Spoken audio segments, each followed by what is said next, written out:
ইসলামী আন্দোলন বাংলাদেশ শুধু ক্ষমতা পরিবর্তন, ক্ষমতা দখলের কোন সংগঠনের নাম নয়।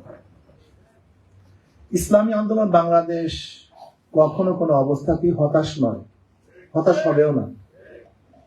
এর কারণটা কি? আমাদের শায়খ ও মুর্শিদ নব্বরাল্লাহু মারকাদাহু উসুল বাতাইছেন, ইসলাম হুকুমাত কায়েম করার জন্য সর্বোচ্চ চেষ্টা করা আমাদের দায়িত্ব। ইসলাম হুকুমাত কায়েম করা আমাদের দায়িত্ব না। দেখেন, দুইটা কথার মধ্যে আসমান জমিন পার্থক্য। ধরে নেন ওয়ালা ফারজান, আমি যদি মনে করি আগামী 30 সালের মধ্যে ইসলাম হুকুমাত কায়েম করে ফেলবো, এই টার্গেট নিয়ে যদি কাজ করি, যদি 30 সালের মধ্যে ইসলাম হুকুমাত কায়েম না করতে পারি, তখন অবস্থাটা কি হবে বলেন তো? হতাশ হয়ে যাবে, পারলাম না, হবে না। যতগুলি ইসলামিক সংগঠন এই কারণে ধ্বংস হয়ে গেছে যে আমরা পারলাম না, হবে না, হতে পারে না, হবে না ভাই, এর দ্বারা কিছু হবে না, না হবে না। দেখেন, যত ইসলামী সংগঠনের পুরান দায়িত্বশীল আছে তাদের সাথে আলোচনা করলে বলবে হবে না ভাই, সম্ভব না, এর দ্বারা হবে না। ব্যাস, তার মানে নিজেও হতাশ, আর একজনকেও হতাশাগ্রস্ত করার জন্য সাধ্যানুযায়ী চেষ্টা করতেছে। ইসলামী আন্দোলন বাংলাদেশ কিয়ামত পর্যন্ত, ধরে নেন আল্লাহ না করুক, ক্ষমতায় না আসলেও একজন কর্মীর মধ্যে হতাশা আসবে না। এর কারণটা কি? আমি এই ফজরের নামাজ পড়ছি, আজকে জোহরের নামাজ পড়লাম। আচ্ছা, নামাজ পড়ার পরে কি আমি ডাইন বামে সালাম ফিরাবার পরে দেখছি নাকি আমি কি পেলাম, আমার অর্জন কি হলো? এরকম করছেন নাকি কেউ? তা নামাজ পড়লেন কেন? খুব ভালো মতো বোঝার চেষ্টা করেন। আপনি রোজা রাখার পরে বলছেন নাকি ভাই আমি কি পেলাম? হজ করার পরে আপনি বলছেন নাকি আমি কি পেলাম? কেন? এত সাধনা করে নামাজ পড়ছেন, রোজা রাখছেন, হজ করছেন, কাজ শেষের পরেই তো আপনি খোঁজেন না যে আমি কি পেলাম। আপনার মনের মধ্যে কি ছিল? যে আল্লাহর হুকুম পালন করছি। কি করছি? আকিমুস সালাহ, নামাজ কায়েম করার জন্য আল্লাহ হুকুম করছেন, আমি আমার সাধ্য অনুযায়ী চেষ্টা করছি সুন্দরভাবে নামাজটাকে আদায় করার জন্য। কি কথা ঠিক না? এখানে পাওয়া এবং না পাওয়ার কোন ব্যাপার তার মধ্যে থাকে না। সে সবসময় চিন্তা করে আখেরাতে পাবো। ঠিক যেরকম আকিমুস সালাহ, নামাজ কায়েম করার পরে সালাম ফিরাবার পরে আমি খুঁজি না আমি কি পেলাম, বরং আল্লাহ পাকের হুকুম পালন করছে, এটা আমার সন্তুষ্টি, এটা আমার সান্ত্বনা। ঠিক একই আল্লাহ পাক বলছেন আকিমুদ্দিন, তোমরা দিন কায়েম করো। বাস, আমি দিন কায়েম করার জন্য চেষ্টা করবো, এইটাই আমার কাজ, এইটাই আমার শান্তি। আমি শুধু দেখবো দিন কায়েমের জন্য আমি চেষ্টা করতে পারলাম কি পারলাম না। যদি এই একটা থিওরি আমাদের মনের মধ্যে থাকে, কিয়ামত পর্যন্ত হতাশ হব না। এটা মনে রাখবেন, ইসলামী আন্দোলন বাংলাদেশ ইসলাম হুকুমাত কায়েম করার জন্য সর্বোচ্চ চেষ্টা করাকে জরুরি মনে করে। কিন্তু আমি ইসলাম হুকুমাত কায়েম করব এরকম শিরকি কথা ইসলামী আন্দোলন বাংলাদেশ কখনই বলে না। আস-সাইয়ু মিন্নি ওয়াল ইতমাম মিনাল্লাহ, আমার থেকে চেষ্টা পূর্ণতা ঘটাবেন কে? তবে আপনার সর্বোচ্চ চেষ্টা করতে হবে, জান মাল সময় কুরবানি দিতে হবে, সর্বোচ্চ কুরবানি দিতে হবে, সর্বোচ্চ কুরবানি দিতে হবে।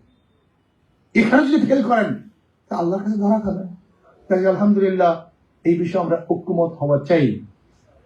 নাম্বার আমাদের মধ্যে একটু বিভেদ থাকে, একটু খোঁচাখুচি, ভালো লাগে না, অমুক তমুক, এটা দূর করা চাই। ইসলামী আন্দোলন বাংলাদেশের নেতাকর্মীদেরকে, প্রত্যেকটা সংগঠনের নেতাকর্মীদের সাথে সুসম্পর্ক রাখা চাই, ভালো ব্যবহার করা চাই, আচার আচরণ ভালো করা চাই, আখলাকি হওয়া চাই। সামনে নির্বাচন আসতেছে, ইউপি নির্বাচন, সামনে ইউপি নির্বাচন আসতেছে, এখন থেকে প্রস্তুতি গ্রহণ করা চাই। এখন থেকে, যেহেতু আগামী নির্বাচন ইসলামী আন্দোলন বাংলাদেশ ইউপি নির্বাচন, স্থানীয় নির্বাচনে অংশগ্রহণ করবে, যেহেতু আগামী ইউপি নির্বাচন ইসলামী আন্দোলন বাংলাদেশ অংশগ্রহণ করবে, আজকের থেকেই প্রস্তুতি গ্রহণ করা দরকার। ভুল না করি, এখন থেকে চেষ্টা করা চাই, এখন থেকে ক্যান্ডিডেট নির্বাচন করা চাই, এখন থেকে প্রার্থী নির্বাচন করা চাই। কোন প্রার্থীকে ওখানে দেওয়া যায়, এখন থেকেই আমরা প্রার্থী নির্বাচন করে চেষ্টা করি। এটা আমাদের করা দরকার। ইসলামী আন্দোলন বাংলাদেশ এখন অভিভাবকপূর্ণ এক সংগঠন। আজকে দেশ নিয়ে চক্রান্ত করতেছে, দেশ নিয়ে ষড়যন্ত্র চলতেছে।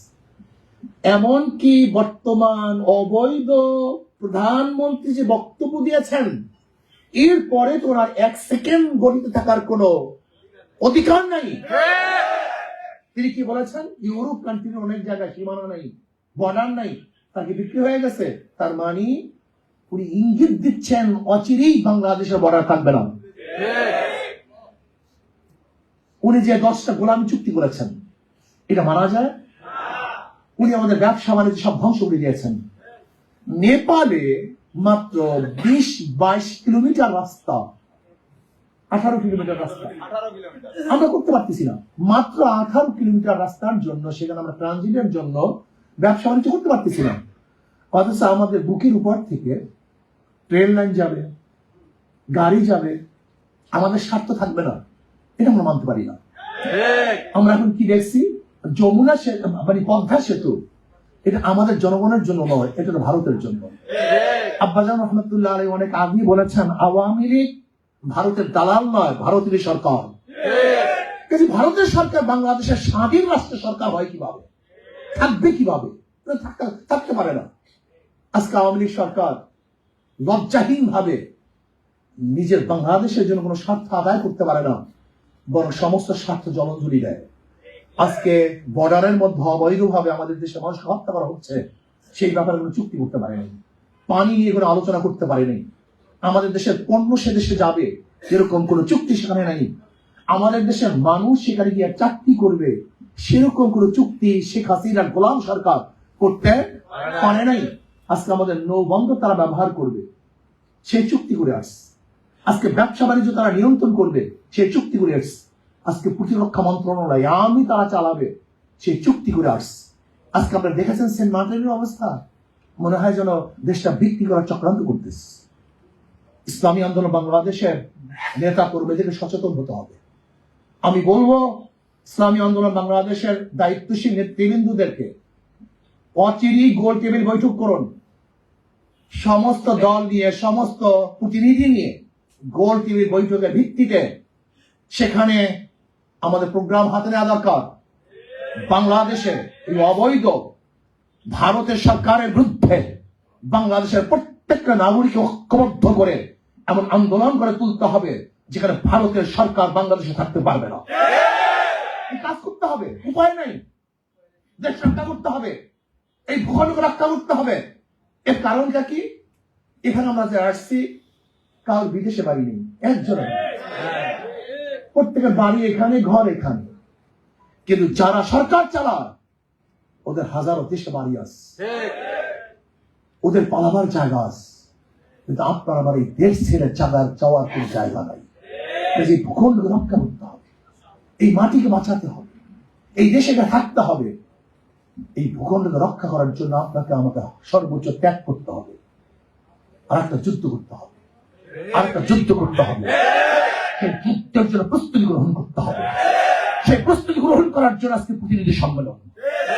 অচিরেই যখন আমাদের ইসলামী আন্দোলন বাংলাদেশের দাওয়াতুল আমির আমাদেরকে ডাক দিবেন, আমরা যেখানে যেই অবস্থায় যেখানে থাকি না কেন রাস্তায় ঝাঁপিয়ে পড়ার জন্য রাজি আছি ইনশাআল্লাহ।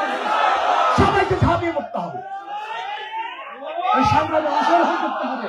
দেশের অবস্থা খুবই খারাপ, আপনি বিশ্বাস করবেন না, খুবই খারাপ, খুবই খারাপ।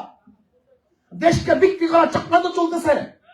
আজকে অধিকাংশ মিডিয়া ভারত কর্তৃক পরিচালিত, অধিকাংশ অফিসার ভারত কর্তৃক নির্ধারিত। আজকে অধিকাংশ মন্ত্রী ভারতে বিশ্লেষণ হয়েছে। আজকে সচিবকে ট্রান্সফার, সচিব হবে কে, এটা ভারতের ধারা হয়। আপনারা জানেন না ভারত আমাদের দেশে কি আগ্রাসন করতেছে। এই অবস্থা বাংলাদেশের একজন সচেতন নাগরিক কোন অবস্থাতে নিশ্চুপ থাকতে পারে না। কাজে আসুন ইখলাসের ভিত্তিতে নিয়াতকে খালেস করে হিম্মত এবং খুলুসিয়াতের সাথে 5 ঔষধ যারা বাদ দিতেছেন, আমি মনে করি এটি ধ্বংসের আলামত। যারা মুজাহিদ হয়ে চরমনায় তরিকায় এসে ইসলামী আন্দোলন করার পরে 5 ঔষধ বাদ দিচ্ছেন, আমি মনে করি এইটি ধ্বংসের আলামত। আজকে ইসলামী আন্দোলনকে ধ্বংস করতে পারছে না কেন?